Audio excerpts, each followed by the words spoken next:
Hey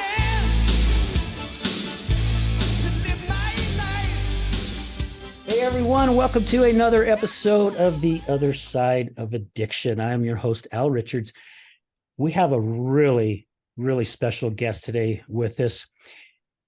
Before I introduce her, there's a lot of our listeners who have family members who are suffering from addiction, and we're talking all types of addiction. We're not just talking drugs and alcohol, sex, porn. I mean, you guys have heard me say on the show many times, the brain fires the exact same way. It doesn't matter what the addiction is. They've done studies on this. If it's porn, food, gambling, gaming, phones, work, whatever it may be, the brain works the exact same way. That's also what makes me believe it's not the substance. We do these things just to cover stuff up. There's something else that we're using these items for to help mask the pain or trauma, whatever it is that we're going through. How hard is it for you as a family member to see someone that you love and that you care about suffering with an addiction? I know when it was for me, watching my wife slowly kill herself, I mean, it's literally like torture. It's just a slow, agonizing torture because you're watching the life being sucked out of her every day, every week, every month. Our guest today, we have Margaret Thompson. She is the founder of Embrace Family Recovery out of North Carolina. Am I correct, Margaret? Yes, that's my new home, North Carolina. Awesome. And Margaret, I don't even remember how the heck we met. I can't remember if it was LinkedIn or what, but one of us reached out to one another and we just started chatting, and you invited me to be on your show. Thank you again very much. You're welcome. It's great to have you. And I wanted to invite you because I was really impressed too with your questions and how you held yourself. And I can see you have a huge heart for this. And that's how we are over here on the other side of addiction. We have a huge heart. We want to make a change. We want to make a difference. One of our missions is to get rid of the stigma, because that is huge. And I've had some people say they don't think that'll ever happen. Well, they said, would probably never send anyone to the moon, right? And that happened umpteen years ago. It is possible. Mm-hmm. So tell us a little bit about yourself, Margaret. Sure. Thank you, Al, for having me. I'm excited to be with you. We did meet through LinkedIn. That was our connection. And I think part of it is finding like-minded people, people who are passionate for the same cause. My passion started with the disease of recovery kind of in a backdoor way. I was a HIV prevention specialist and a sex educator back in my home country of Bermuda. And I loved my work. I worked with prevention around use for children and teenagers. I trained parents on how to communicate around the risks and how to take care of yourself around using and to prevent use as long as possible in their youngsters. And then ended up in a relationship with someone who, unbeknownst to me, had an addiction. They called it a compulsion. I'm not here to diagnose them. And so I did a good old-fashioned geographical cure, like many of us do who are touched by this disease on one way or another, and landed in Center City, Minnesota in 1996 to be a student at Hazel and Betty Ford in their training program to get certified as a licensed drug and alcohol counselor. This was not in my cards, but as I've come to learn about myself, one of my survival strategies before ever being in that relationship was to wear the mask of I'm fine, to fake it despite internally feeling like garbage. And so it was looking good. It was going to a respectable place to train. It was to do further education and lick my wounds. The reality is I was given a doorway to a life I never dreamed that I could have. Though I wish it on nobody, this way of life in recovery is beyond what I ever dreamed I could have. And so it was a very painful entrance, but as a result, I have come to love and adore and passionately fight for and work alongside people who love someone with the disease of addiction. And I've spent many years working with people with substance use disorder and addictions also. And my way in was from the family side, which I think is why it's my sweet spot. I've always gone back to it. I would always work with people with the disease willingly and happily, because I've seen some of the most brilliant, talented, creative, capable human beings fight a disease that's killing them daily. And watching them come back to life in a way with recovery is probably one of the most miraculous things I've ever witnessed in my career.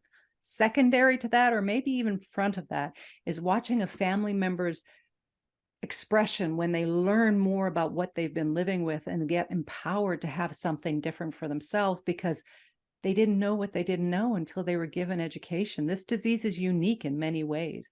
And to your point, Al, destigmatizing it and accepting it is a no-fault disease is part of our mission. And if we're in recovery and surrounded by people who are in recovery, it's important to recognize everyone gets to choose when they share their story, if they share their story, because anonymity is a sacred part of recovery for many people. However, the people that choose to share their story really give insight and opportunity for people out there alone and scared to find hope and that there is a way out. So it's one of those dances we do in recovery. You know, and I love that you said, Margaret, that, you know, the disease or the addiction, some people don't like to call it a disease. Some do. It's whatever they're comfortable with. We all have our own looks at how we see it, right? The path that it puts you on, you know, and it's the same thing, you know, with me, with my stuff. And I believe on your show, I shared a little bit about my, you know, alcohol and cocaine use for 8 years. It was only 2 days a week, but it was for 8 years. I did it pretty much every single flipping weekend, not realizing that as I was coming out of mine, my wife was going to go into hers. I'm thinking my life is being destroyed upside down. And I mean, and it was so bad that in 2019, I was actually on my way home from an event to go get my pistol and go up in the mountains and take my life because I couldn't handle coming home to it anymore, right? Which I'm sure you see family come in and they're just ready to pull their hair out. But to see the path that we're on right now is just incredible. And that was the blessing that came out of it. And I think it's very important now to speak to the pain on the family side as well. I mean, I'm a double winner. So in true transparency, I'm a recovering addict.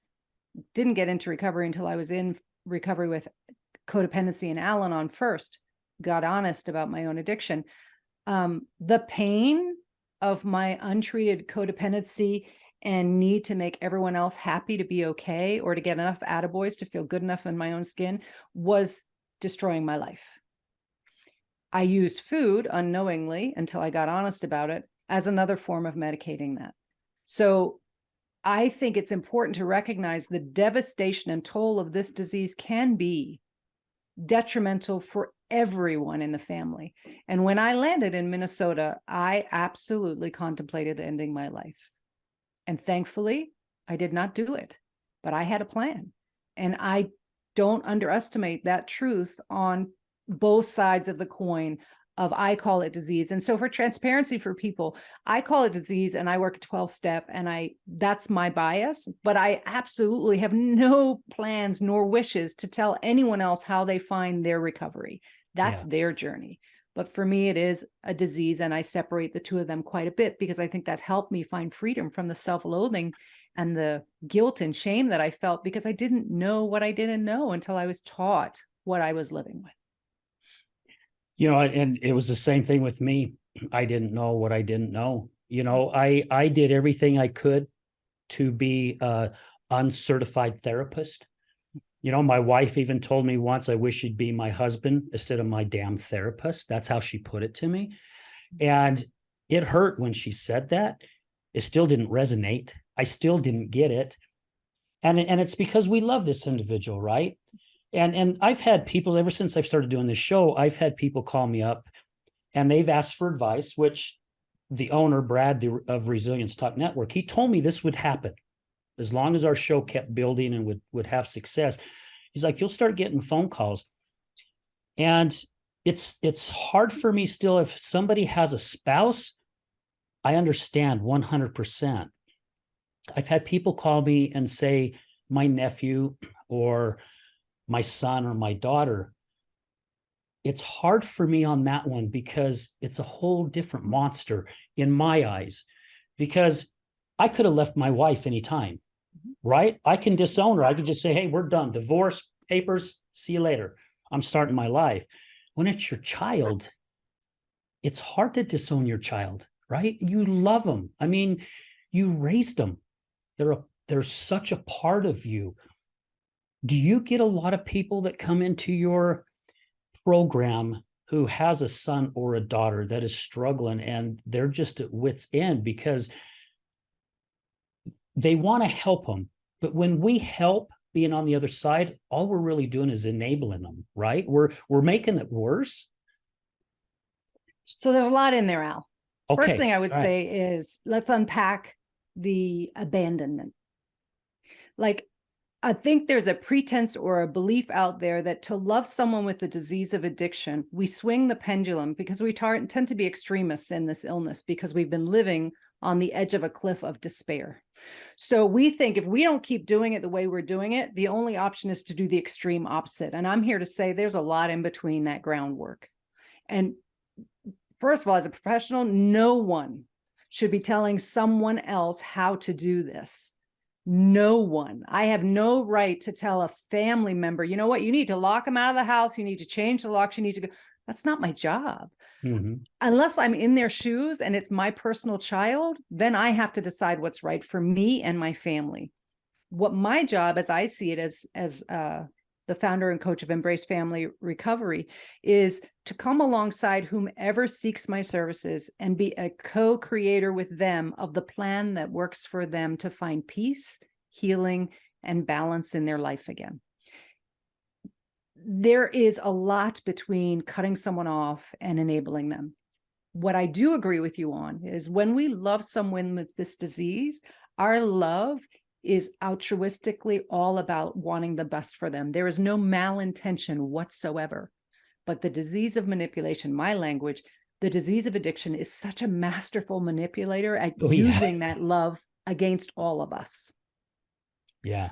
So it feels very counterintuitive and uncomfortable to start doing things differently in the family system that's been doing it a familiar way for so long that it benefits us greatly to have resources to help us figure out the next right thing. Because when we're that close to it, it's really hard to discern what's the healthy thing to do and not do. Yeah. And you nailed it. And thank you for clarifying all that, because like you said, there is such a huge window. You know, I had someone call me probably about 2 months ago, and she's chatting with me. She goes, I got a question for you, and I want you to be honest with me. And I'm like, all right, shoot. And she goes, I like to have a glass of wine when I get home from work right before dinner, but I only have one glass, but I have a glass every day. Am I considered an alcoholic? And I'm like, that's not for me to decide. You decide whether you're an alcoholic or not.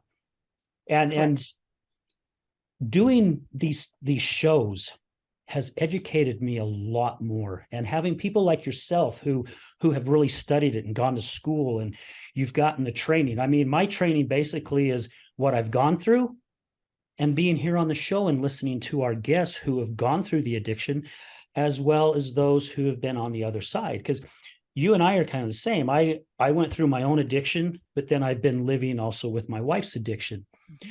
And you would think that I would have understood it. But see, in my eyes, I wasn't an addict because I only did it 2 days a week, right? It wasn't an everyday thing. She did hers every single flipping day. Mm-hmm.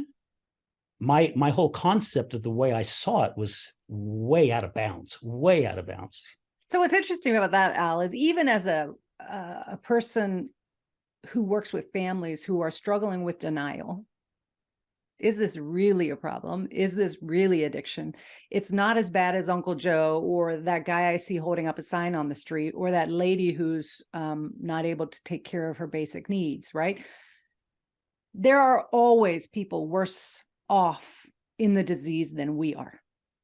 And we can always find them. I know in my addiction, I surrounded by myself with people who looked physically worse than me because then I didn't look so bad. That's the way my disease manipulated me, because then I didn't have to look at myself, right? So what you said to the caller was, that's not for me to decide. I think it's really important for families even to not diagnose their loved ones, but get them to the right care to help them get an accurate diagnosis.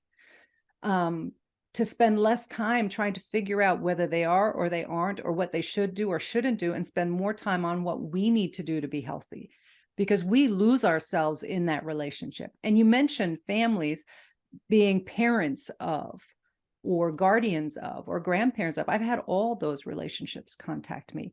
And each family member, this will be interesting probably for everyone to identify with, each family member, whether it be a partner, whether it be a parent, whether it be a sibling, whether it be a child, all say it's got to be so much harder for that relationship than mine. Interesting. It is interesting, right? Decades of working with families, I've heard it from all sides. I will sit in a group and I will have a partner look at a parent and say, I don't know how you do it. And a parent will say, I don't know how you do it. You know what I mean? It's like, yeah. It's an equally painful journey. The difference is for loved ones who are in relationship, and I was that. I wasn't married, but I was supposed to marry this person.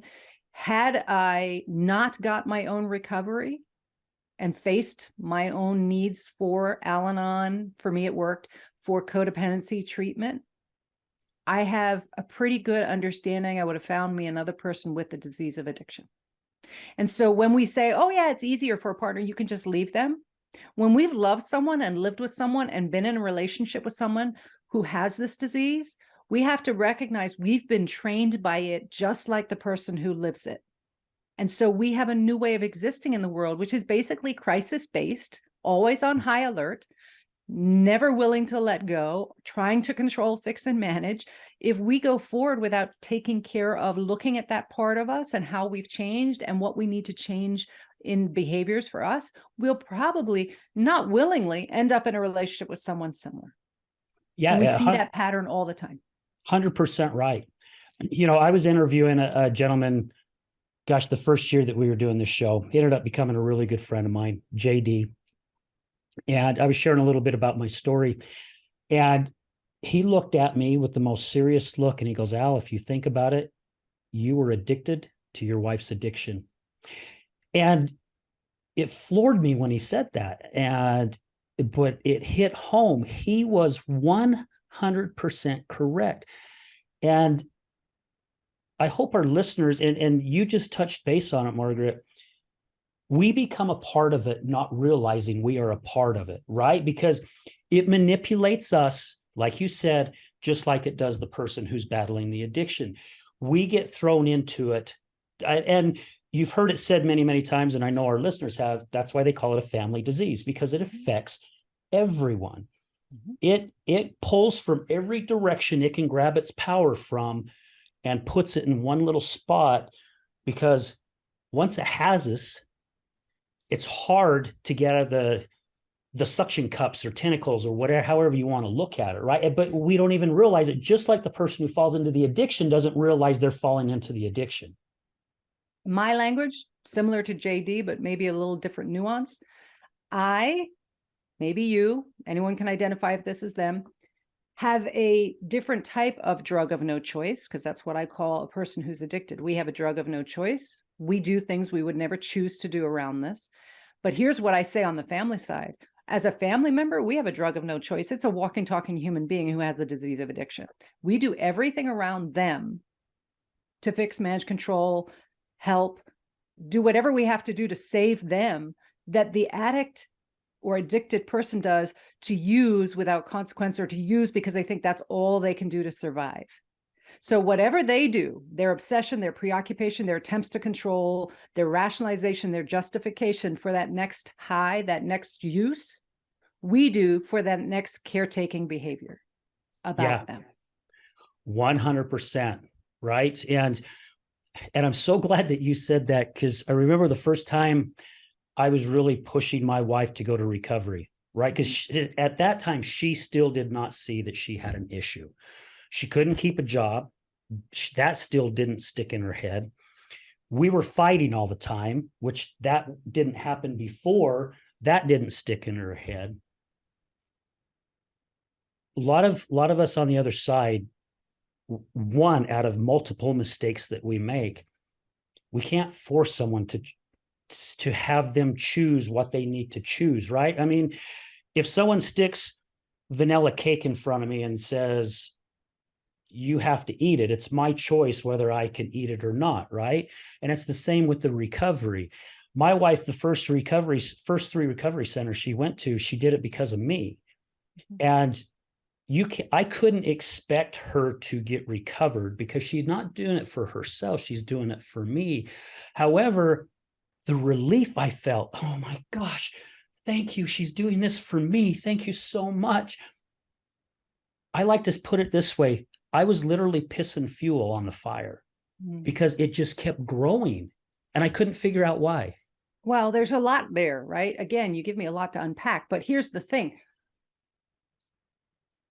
What you were doing was not different than what you would do with someone else who had a different illness or disease. You were seeking a way to get them the help they so desperately need and couldn't see. Mm-hmm. The difference is, if God forbid our loved one has another illness, cancer, diabetes, whatnot, they don't have a disease in their brain that tells them they don't have the disease in their own voice. So when you say she didn't know she had a problem, even though we were fighting, her disease is saying you're the cause of why she's using, because you won't stop fighting with her, even though that is not true.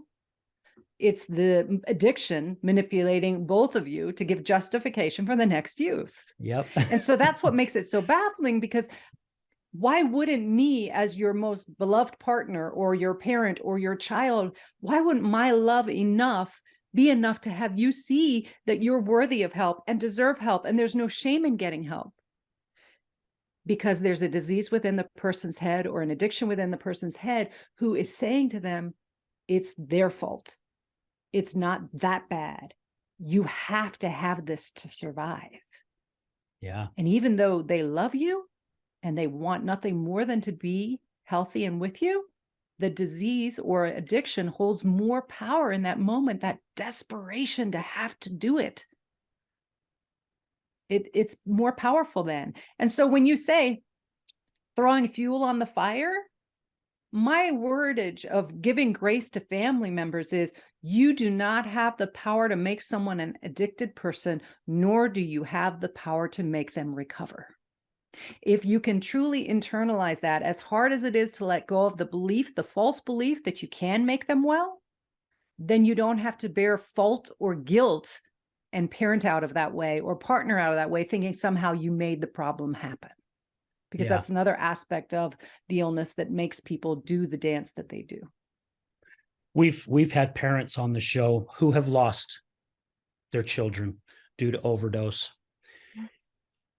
We've had people on the show who have overdosed, but they've come out okay. You know, they've made it through. One guy overdosed 3 times, twice in front of his children. And the guilt that the parents felt, again, they're throwing it on them like everything was their fault. And it took a little time for them to realize they did not choose that for their child, right? Their child chose, they made that choice. So let's clarify choice. Their child, when they first picked up probably pot or booze, never planned to be an opiate addict that overdosed. Correct. Never thought it would happen. They've got that youthful mind. They think they're invincible. They're doing what their friends are doing.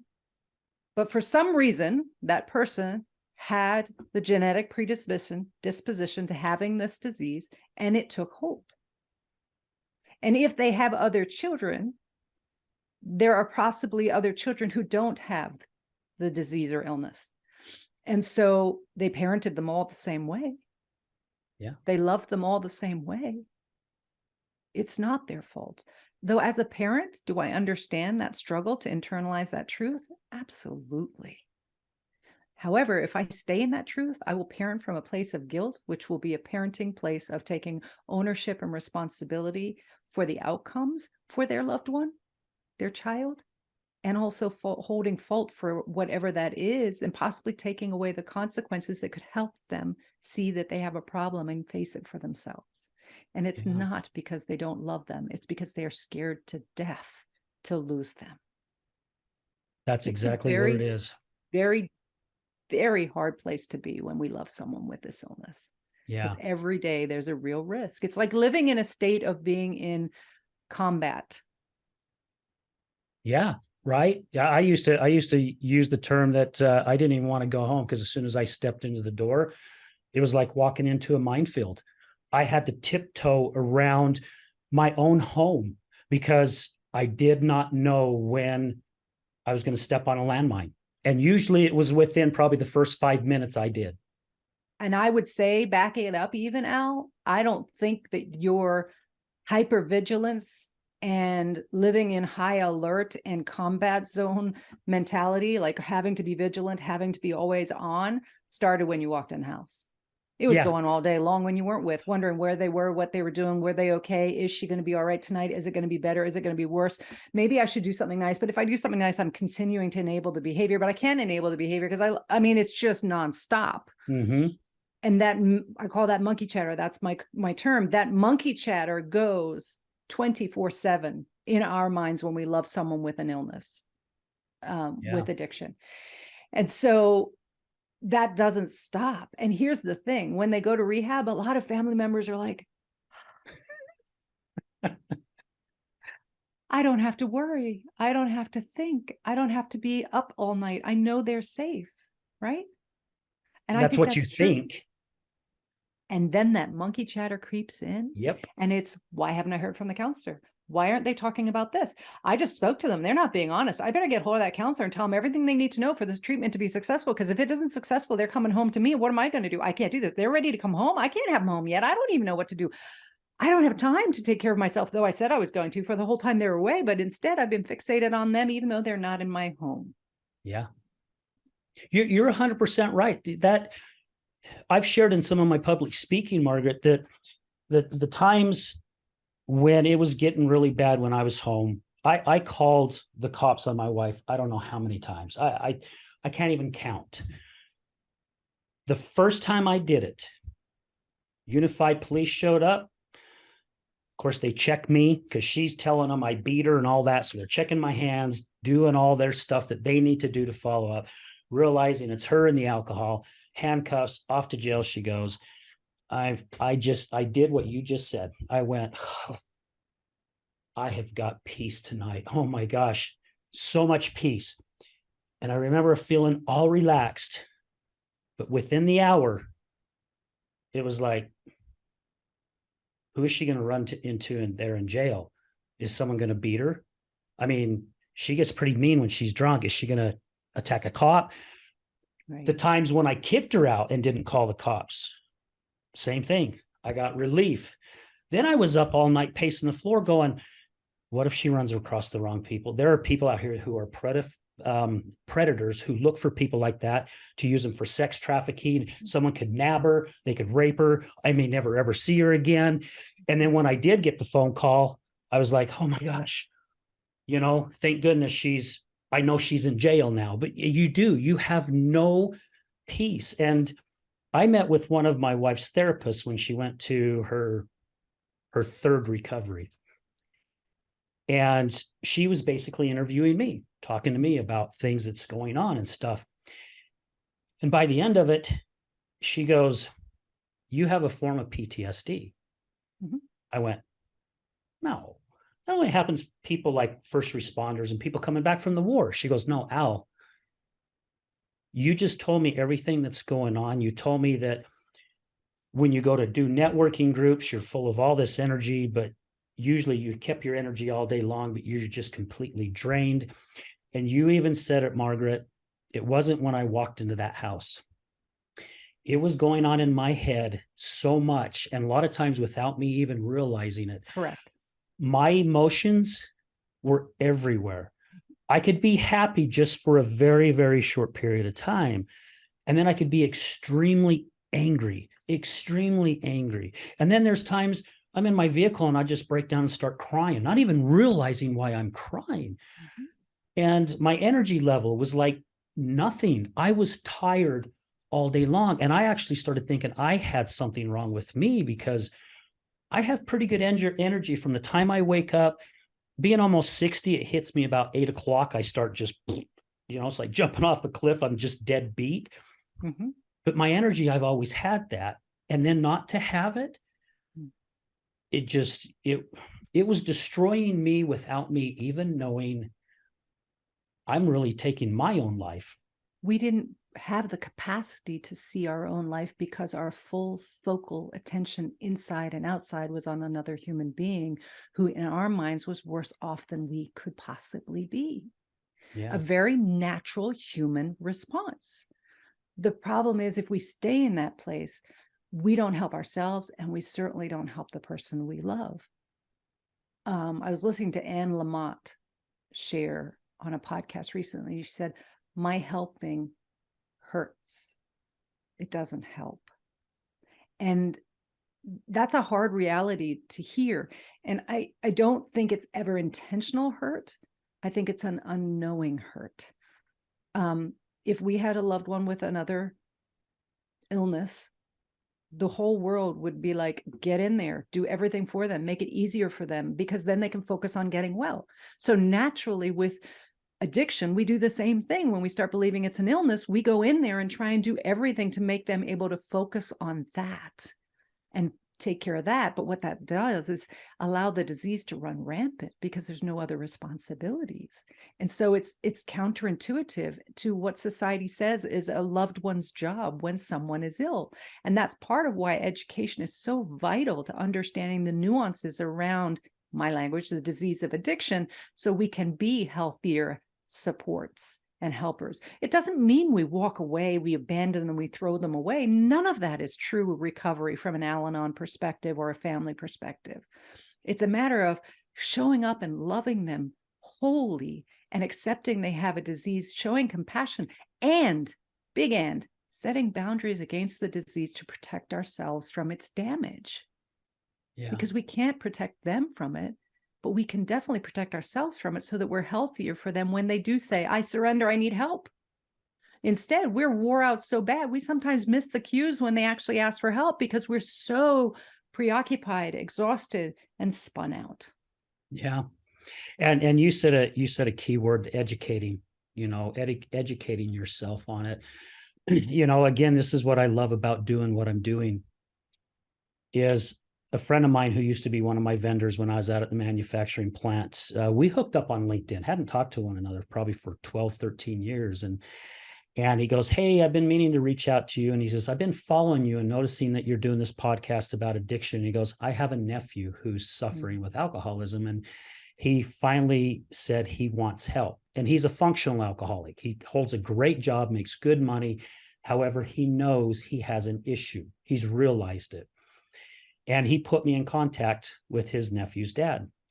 And when I was on the phone with him, he goes, Al, I want to know everything there is to know about this. And I'm like, well, first of all, I'm not the person who can tell you a lot about the addiction part. Yes, I had my own addiction. However, at that time, I didn't see myself having an addiction. I was able just to get myself out of it. My wife's a totally different story. And he goes, well, I'd really love to have lunch with you. I'll buy you lunch and I want to sit down with you. And I says, okay, would you be comfortable if I brought someone with me who knows what your son is going through because he's lived it? And he goes, absolutely. So we all met for lunch. And it was so cool to see this dad. We sat in that restaurant for 2.5 hours. And he just kept asking question after question after question. And I hope I was right by saying this. Cap said I did good. But I says, look, if you think you're going to understand the addiction 100%, I'm here to tell you, you will not. However, what was just shared today, that gives you some really, really good tools to help your son. And he's used those tools. And he's helping his son, and he's letting him know he's not forgetting him. And he's also letting him know too, he'll be there for him 100% as long as he's not drinking. If he's drinking, he has to pull himself back. And even my friend shared that with him. It's like you cannot, because by you going up and saying it's okay, you slipped or whatever, that's enabling. Congratulate him for the time he was sober, because that's a huge step, right? It's huge. Mm-hmm. However, setting your boundaries, like you said, because all the AA meetings I went to with my wife, and all these places when I'd go to programs with her in the recovery centers, I heard boundaries, triggers, boundaries, triggers. I thought it was just for them. Right. I had no clue I had triggers. I had no clue I could set my own boundaries. I thought it was just for the person.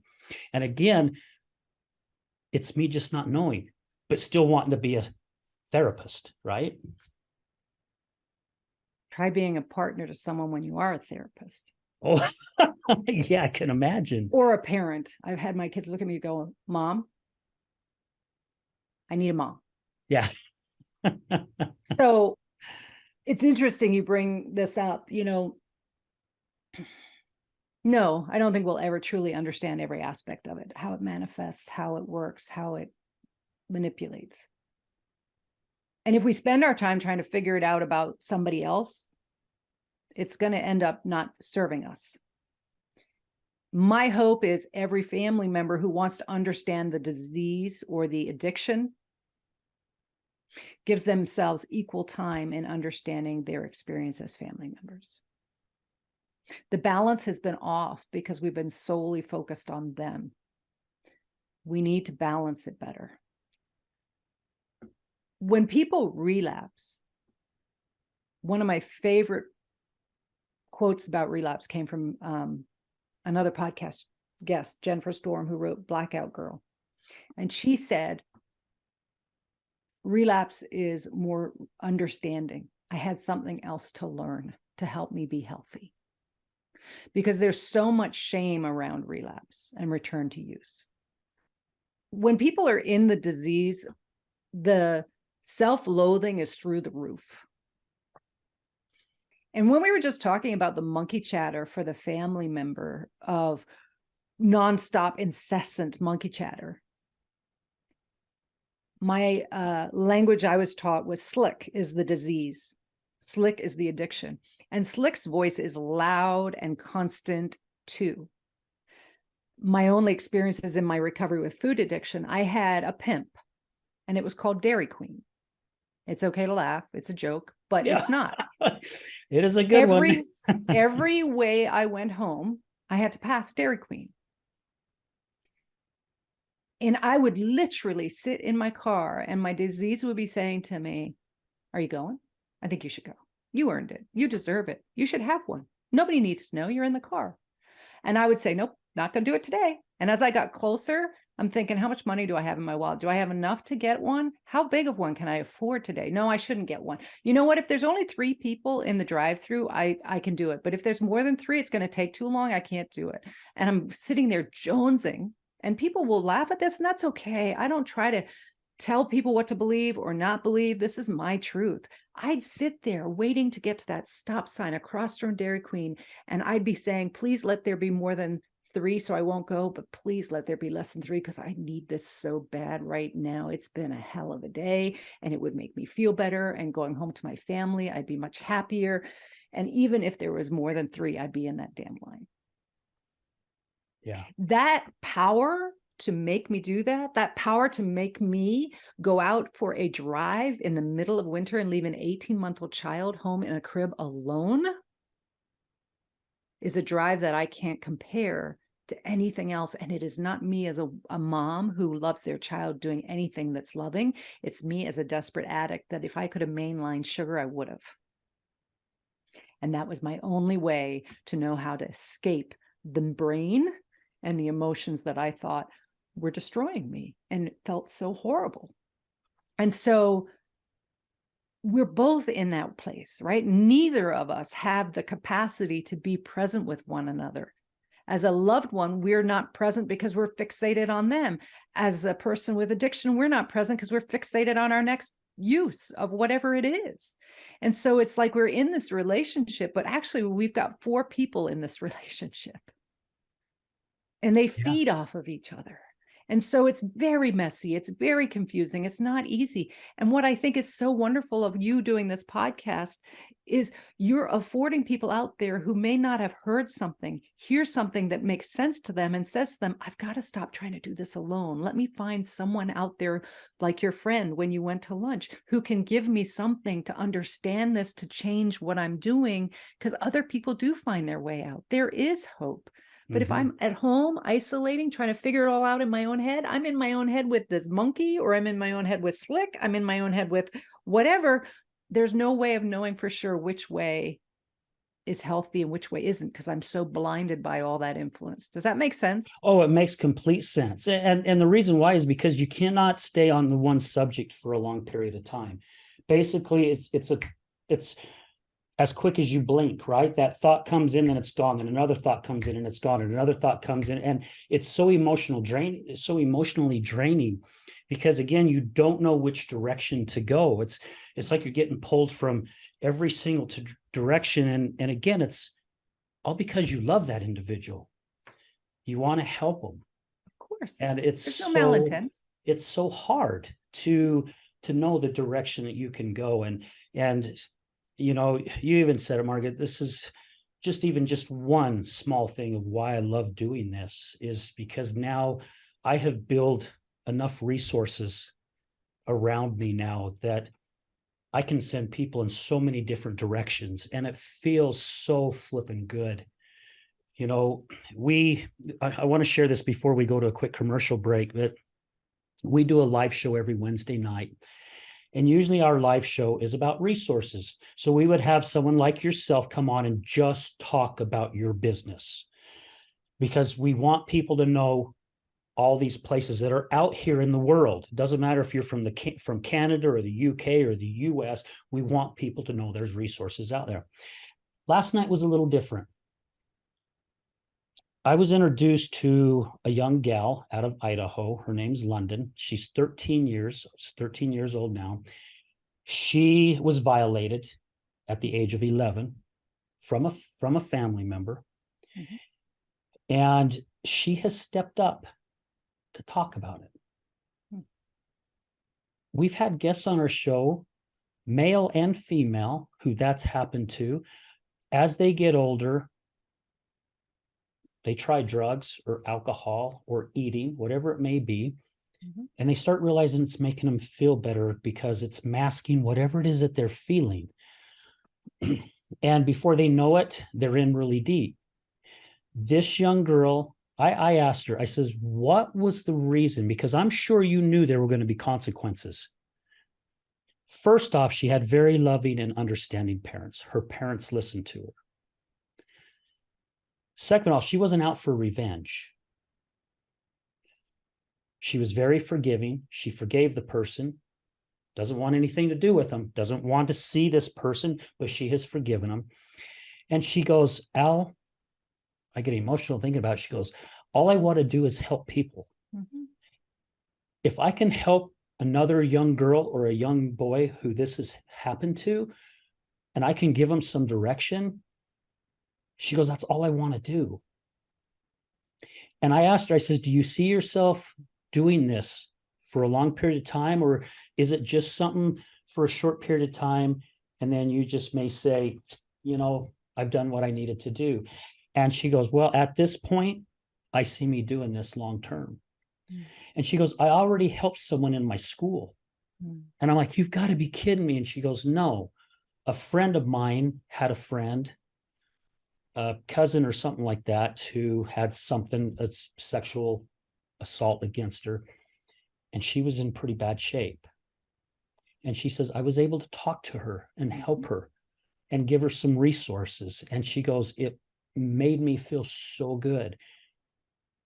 And it's like that story that I heard from a guy in AA I went to an AA meeting with my wife, and this guy got up and shared a story about hitting his knees and telling God, thank you every day for making him an alcoholic. And when I heard that, I looked at my wife and I leaned over and I said, that guy is nuts. But at the end of the story, I understood, even though I didn't get it 100% until years later, mm-hmm. I understood why why we do what we're doing, right? It's not to glorify us. It's not to give us a name.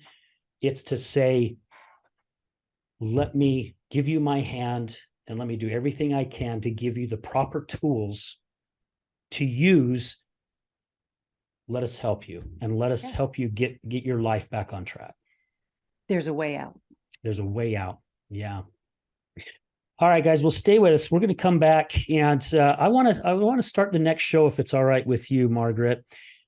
We talked about relapse just a little bit ago, and there's a quick little story that I want to share after when we come back, and I would like your thoughts on it, just for the family members to kind of wrap their heads around. So, guys, stay with us. We'll be right back.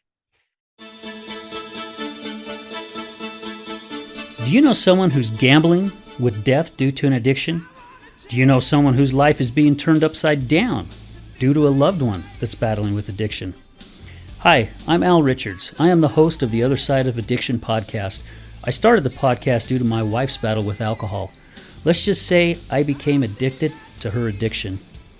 Our podcast is helping people understand a little more about those who have battled addiction and those who are hurting from their addiction. Through raw vulnerability, we share stories that help uncover the root causes of addiction. Shame felt on both sides, matter of the conscious and subconscious mind, continued beliefs, and often confusing paths of recovery. We collaborate with real people and their stories, as well as licensed professionals, to help our audience gain a better understanding of addiction. You can find us on Resilience Talk Network. You can also find us on Facebook at Mr. Al Richards. That's Facebook at Mr. Al Richards. You can also find us on YouTube. Just look up the Other Side of Addiction podcast.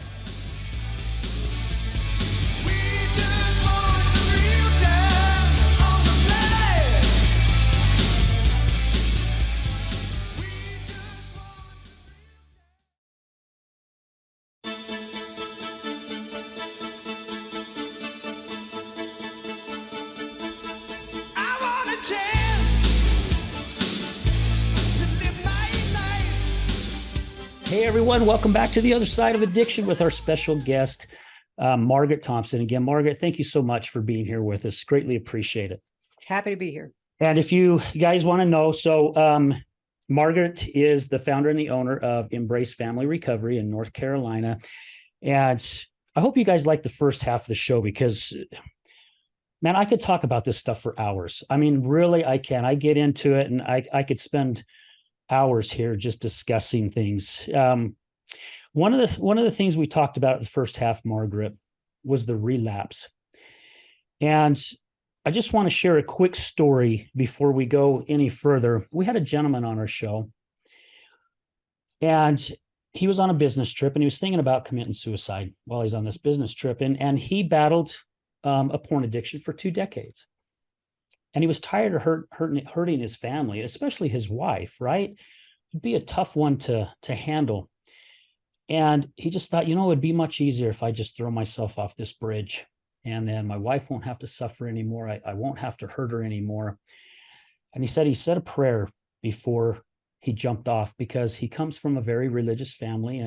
And in a lot of religions, if taking our own life is not looked at doing something good, right? Mm-hmm. It's not for us to do it. It's for God to take our life. Mm-hmm. Anyway, he said he heard this voice where the voice told him he had to start celebrating the days that he didn't use. And they say that the same way with the sex addiction and porn addiction. It's used just like it's drug or alcohol or eating, right? Mm-hmm. Food. And he started thinking pretty heavy that, oh my gosh, I've made it 1 day, 2 days, 3 days before. Got in the car, went back to his hotel, called his wife, got her a plane ticket for her to fly out to where he was at so they could sit down and talk. But his message was to our listeners. He goes, I want our listeners to realize, to stop beating themselves up for the days that they slip backwards. Because I watched that with my wife, Margaret, a lot. she would feel so guilty for what she did to me. She would start drinking, right? To numb herself. And then as she's getting out of her drunkenness and starting to sober up, she'd start feeling better, but then she'd start feeling guilty again because she did it again. And then it's that hamster wheel. She just kept getting on it, and I kept getting on it with her. However, I thought this gentleman's message was so impactful with so much information, because why aren't we celebrating the days that we don't use, right? We only look at ourselves on the bad ones. Right. Well, I think you have to look at the lens coming into it, is, as you described with your wife and this gentleman, the self-loathing and the despair of failure, which I think is an interesting word to ever try and use around a disease, because how can you fail at a disease, right? It's a judgment word versus a true word. We can succumb to the disease. We can struggle to not utilize the recovery tools that will work for us, and as a result, return to use. But I do agree with the principles of sharing and celebrating our recovery, but that would require us to afford ourselves grace and kindness, which we're not real good at in early recovery. We're way quicker to beat ourselves up. The disease will beat us up, because then it's a justification to go back down the rabbit hole with it, right? Yeah. So one of the things that I think is true in recovery, and you've seen this being in meetings with your partner and your own experiences, we do celebrate recovery. We give out a 24-hour chip when you walk in the door if you want one. We will celebrate 30 days, 60 days, 90 days. The 30-day chip for me was the hardest freaking chip to pick up, because I couldn't get it.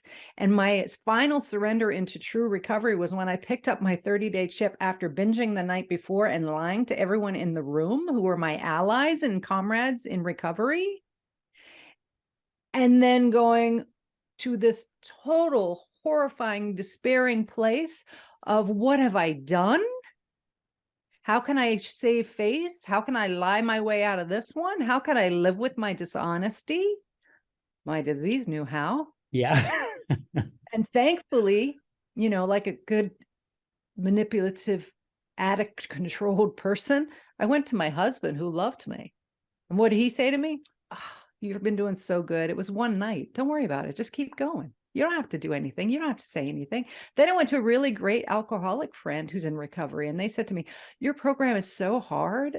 I mean, I don't know how you do it. You've been doing great. Don't worry about it. You're being honest with me. You're being honest with your husband. You're going to be fine.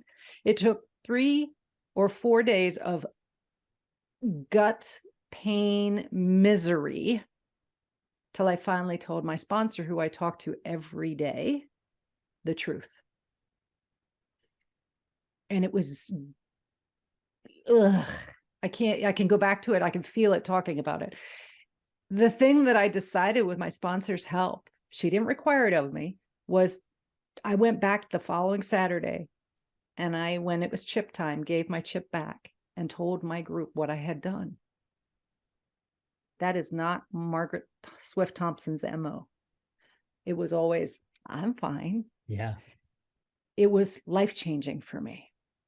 And I know it's not about celebrating, but it is around the celebrations. My highest relapse risk time have been 2.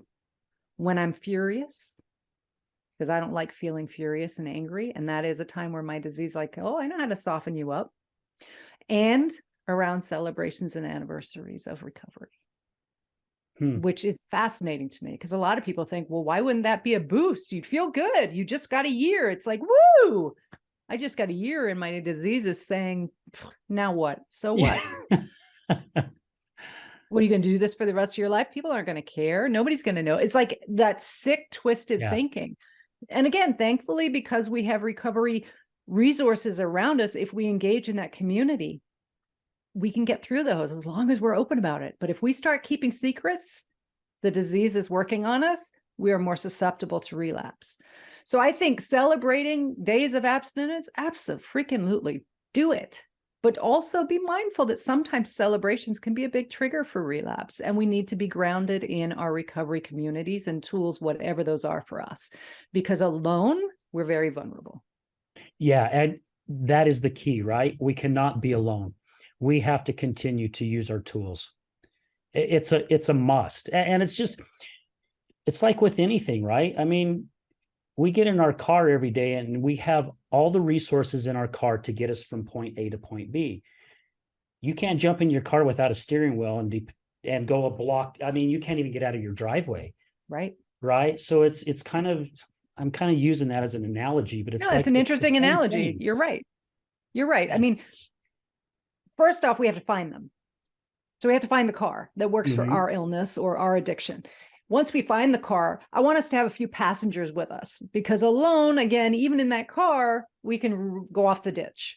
Yeah. And then the other piece would be goals and strategies to help us continue to go down the right road. And for me, that's my sponsor, that accountability piece. That's my journaling, writing, studying the literature so I understand what I don't understand. Yeah. It's going to meetings. So I have people who, I call it my mirrors, like sitting in my first Al-Anon meeting. And I know for you, it didn't work. For me, sitting in my first Al-Anon meeting was so humbling, Al, because I've come from a background where people always told me what to do.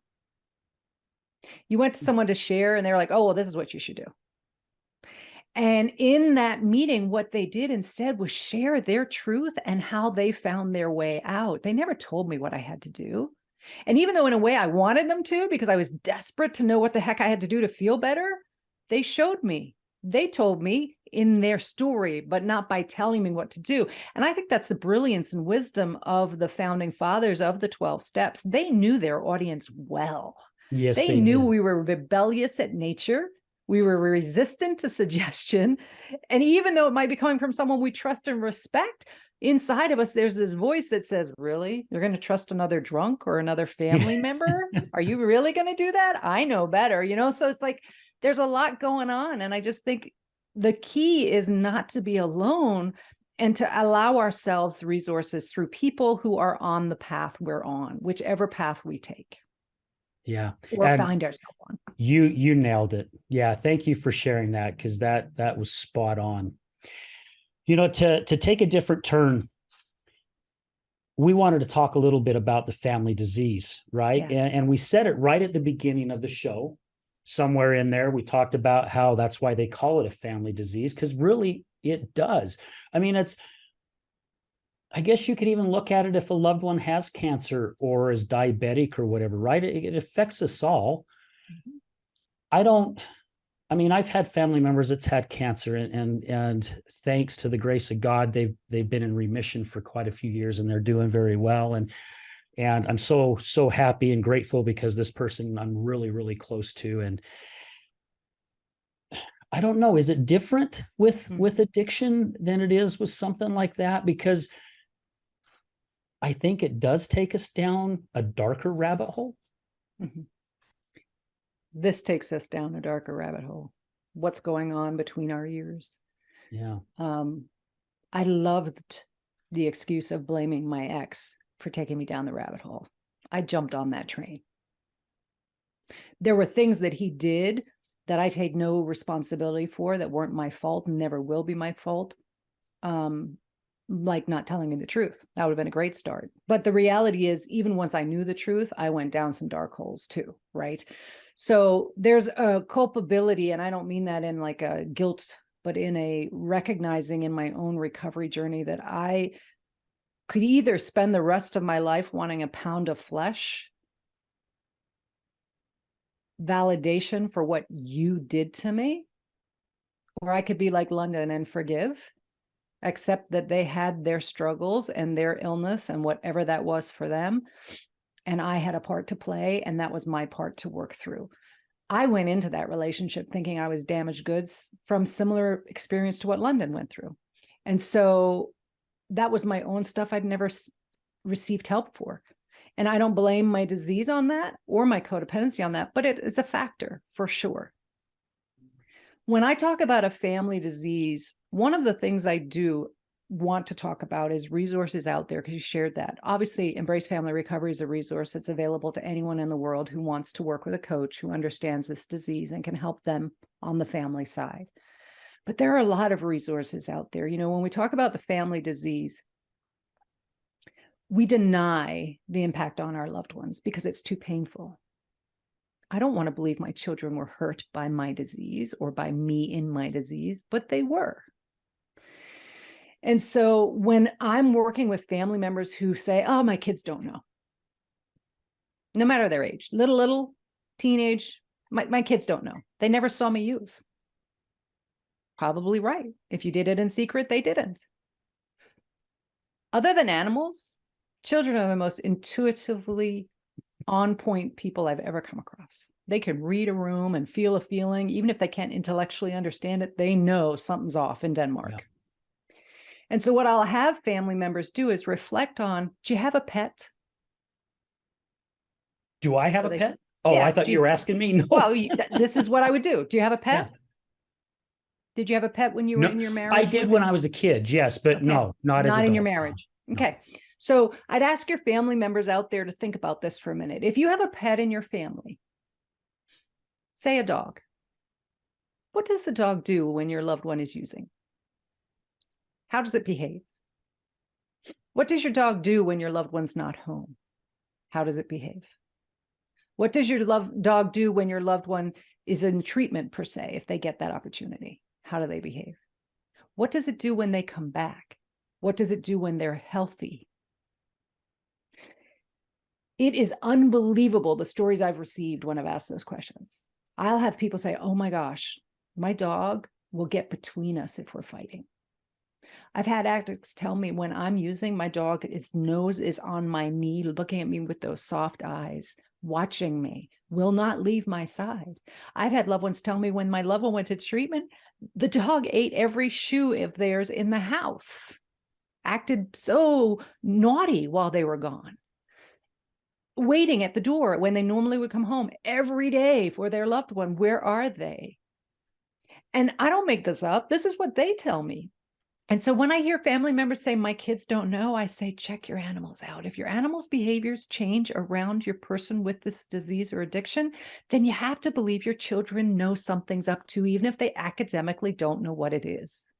So it behooves us to give them information. And a lot of us resist that because we fear stressing them out by telling them the truth, or inviting them to use by telling them the truth. Or if I say these things, then they're going to be more likely to go out and do it themselves. Research pans out that that's not true. People who know and get education around this disease when they're living in their family actually don't have higher statistics of turning to mood-altering substances or addictive behaviors. The other piece is they get to be kids if they know what's going on, because if they don't know what's going on, their little monkey chatter is going nonstop, and the answer they come to, because they're ego-centered, because that's how we survive as children, we've got to be all about us, is it's their fault. And if we live in a place where it's their fault as children, they'll double down and try and make it right and do everything possible, or they'll rebel because they think they're useless and not able to fix something. It's a lot of that we have to unpack for them. And if we can, like London, if we can be the parents who are able to put aside our fears, our worries, our judgments of ourselves, and afford them good care and education and understanding, we can empower them to move through this differently than we were given if we were raised in a family where it was never talked about. Yeah. So a resource would be something like Hazelden Betty Ford has a children's program for 7 to 12-year-olds. They have an adolescent program for 13 to 19-year-olds. They have programs out there, resources like NCOA. I could be saying that wrong. Oh my gosh. NOCOA. It's the National Organization for Children of Addicted People. There's resources there. Sesame Street has a character who's a little puppet whose mom has addiction. So there's a little preschooler sitting in front of Sesame Street watching Elmo and this little character talk about the fact that they're staying together with Elmo's father because mom had to go to a meeting, and Elmo's like, where's your mom? What kind of meeting? And they're talking about it. I think we have to empower our kids with truth and education. Yeah. Keep the traumatic stuff away, yes, but they've been traumatized. We can't deny that. And it's not because we ever wanted to traumatize them. I never wanted to scream at my child when they woke up from a nap before I was finished a binge, but I did. And my only way of healing that is to be in recovery and not repeat those behaviors and be out of control and afford them care, counseling, education, information, empower them the best way I can, and through other people if I can't be that person. This is so big, and it's crazy how these shows come together with things that are said, because at the start of it, when you talked about if you think your kids don't know, they probably do. We had a gentleman on our show. This gentleman hires us to go out and do a lot of renovations in homes and different things like that. And he finally, when he found out what I did on the side, he opened up and started telling me about his addiction. And he drank. And he said he never drank around his kids. And he goes, he thought he was hiding it from his kids really, really well. Mm-hmm. And it finally got to the point where he realized, I'm going to end up dead. Mm. I don't want to lose my wife. I don't want to lose my kids. I don't want them to go on life without me. Right. Made the decision to get sober. And he goes, Al, one day I passed my son in the hall in the house. And he said that he had been sober for only, I think, about 2 months. And he said his son, as he's passing him, he goes, how are you today, son? And he goes, I'm well, Dad. And he goes, I just want you to know how much more I love you since you stopped drinking. And he was like, what? He goes, I like who you are becoming.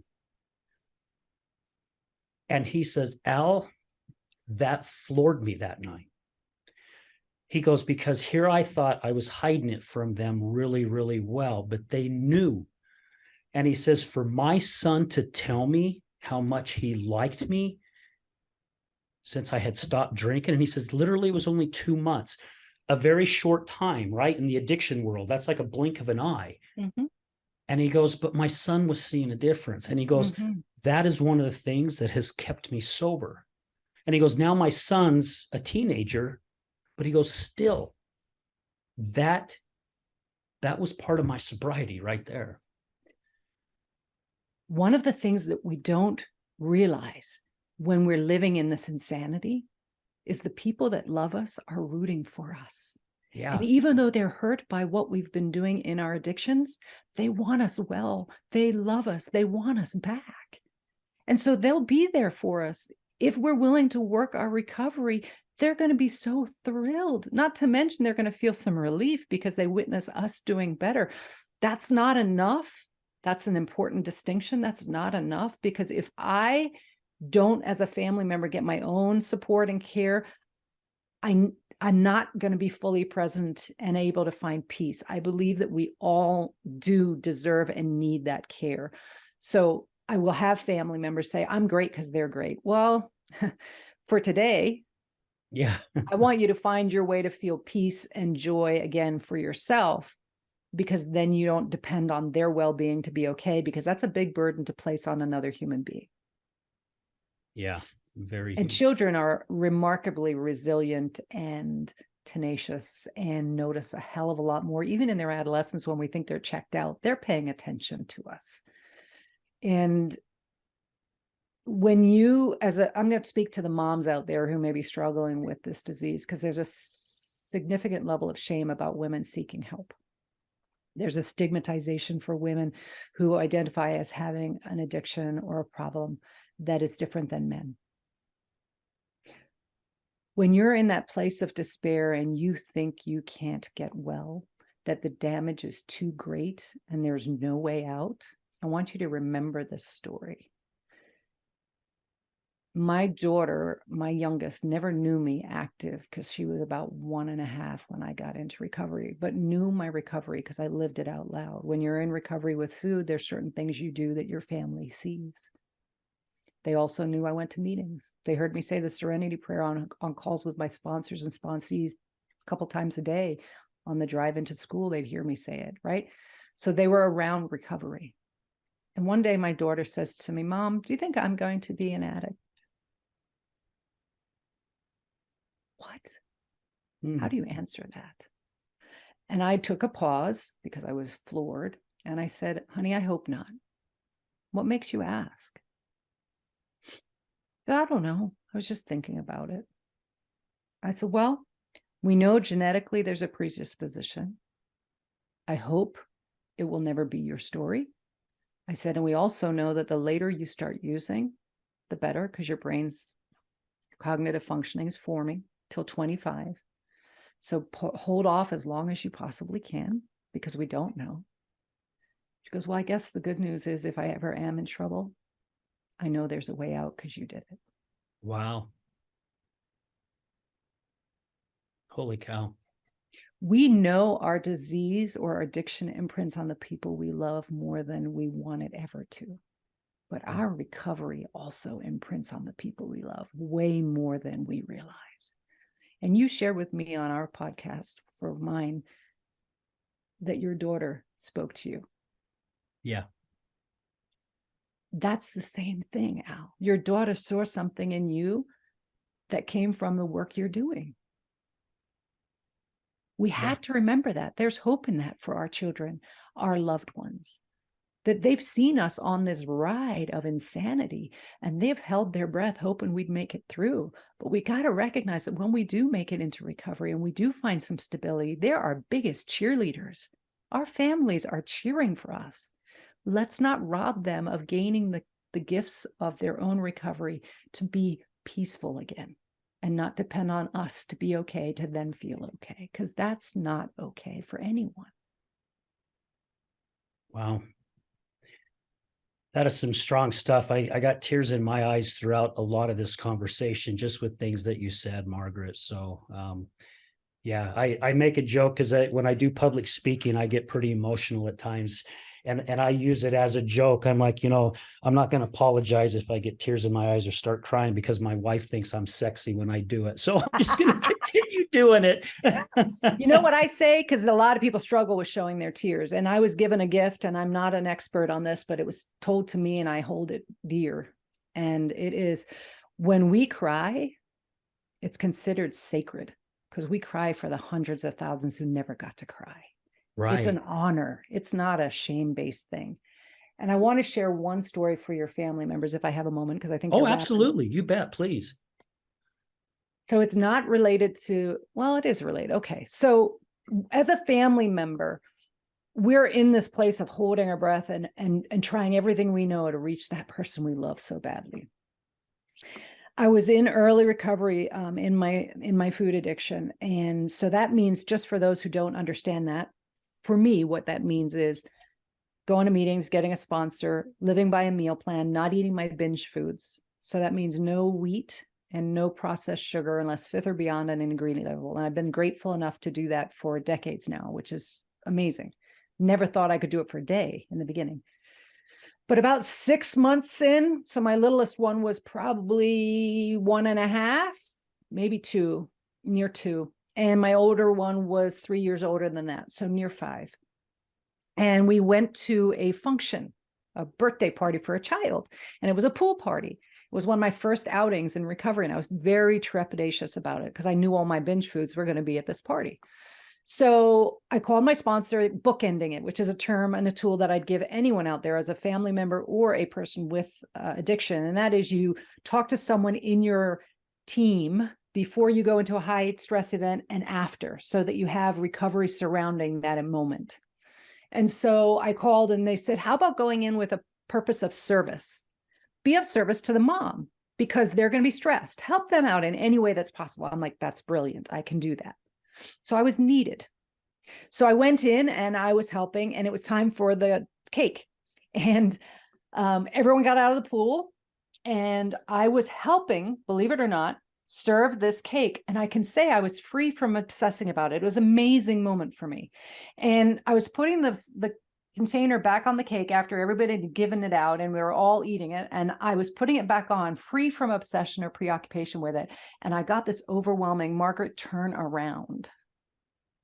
And I turned around, and Amelia, the little one, was in the middle of the pool and going under. and like reaching up, had somehow gotten in the pool without anybody noticing and was going under. And I screamed and jumped in, grabbed her and pulled her out. And there was EMTs there because that was part of the crew. And they checked her out and she was okay, but terribly scared. Both of us, wet, shaking, terribly scared, went back to our hotel room. And I remember sitting on the edge of the bed and she fit, under the neck, like right there on me. And she's holding on like a little monkey would. And I was crying and I was shook up and she was crying. And all of a sudden I got really calm. And I felt, heard, and I don't try to explain it, but this is what I know to my core happened. Margaret, Amelia has a higher power. It's not you. However, I need you to be healthy to be my co-pilot when she's in trouble. Wow. That's the family message. We are no good to the people we love if we don't take care of ourselves.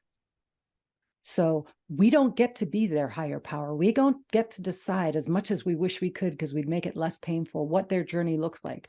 But we absolutely are needed in their life, even if they're giving us the finger and telling us that they don't give a crap about us. They do.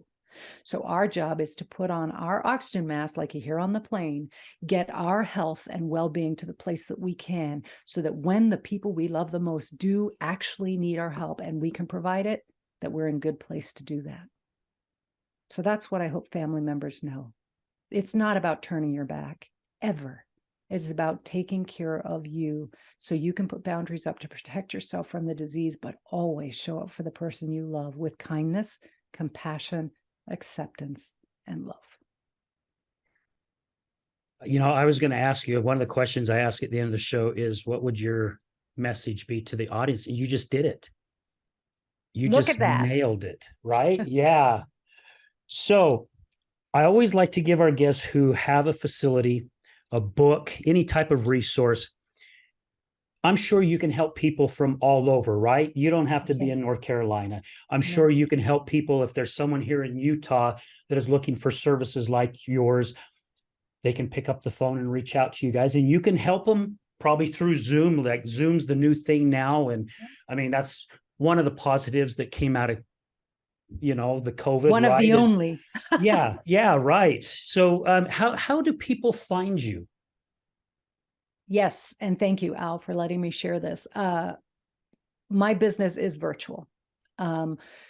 It came about during COVID. I started the business February 14th, 2 years ago. And it is a place for family to reach out to me. The ideal would be, there's 3 ways. My website is embracefamilyrecovery.com. Okay. If people go on there, there's a page called Work with Margaret. They fill out some information. And I would then have a complimentary call with them. And we would discuss what I offer, where they're at, what they need, and whether we're a good fit. And then we work together through that. There is also a group that I've launched, which I'm very excited about. It's the Embrace Family Recovery Coaching Group. And it's going to be offered 2 times a month on a Wednesday evening at 8 p.m. Eastern Standard Time. And I'm going to work through topics that are prevalent to family members. So we'd spend a half an hour on a topic, education, half an hour where we'd have discussion about that topic, and then a half an hour for open, whatever's going on in your life you need support with, and we help each other out. And I'm so excited because Sandy Swenson, who is a person I very much honor and I'm grateful for in my life and also in the lives of many others, is going to be my first guest on March 22nd. I'm going to have guest visitors sharing in that as well. And so she'll be on March 22nd and be talking about honoring her child, but not the addict, which I think is a great topic. Wow, that is. And so she'll be on, and people can sign up and be a part of that group. And that meets on the Wednesdays twice a month. And that's all on that, on my information. The other place is call me, 715-501-8392 is my phone number, and I can always reach people. I take it WhatsApp, the same number for people international who want to reach out, and also email margaret@embracefamilyrecovery.com. Last plug, because I know that's a lot, so thank you, is my podcast, the Embrace Family Recovery Podcast. I adore my podcast, as I know you do. I love the gift I get of meeting people like you, Al, and many other people who have come into my life through that podcast I would have not met any other way, who have the courage and the willingness to share their story of recovery, whether from a family standpoint, from the disease standpoint, whether professionals who are out there working in the field, sharing what they're doing with people.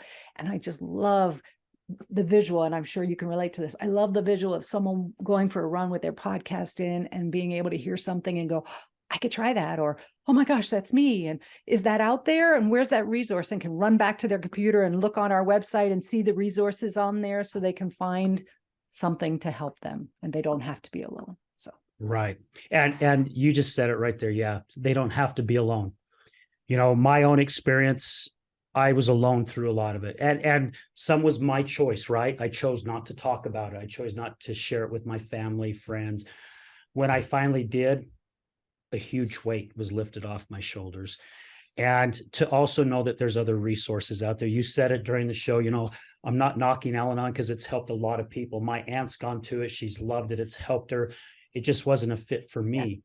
Just like certain rehabs aren't a fit for certain individuals. You have to kind of find what works for you, right? There's people like a gym. I've gone to a couple gyms that I go there to work out for me, but I also like to be comfortable. And there were certain gyms that wasn't for me until I found one. So all this is kind of the same thing.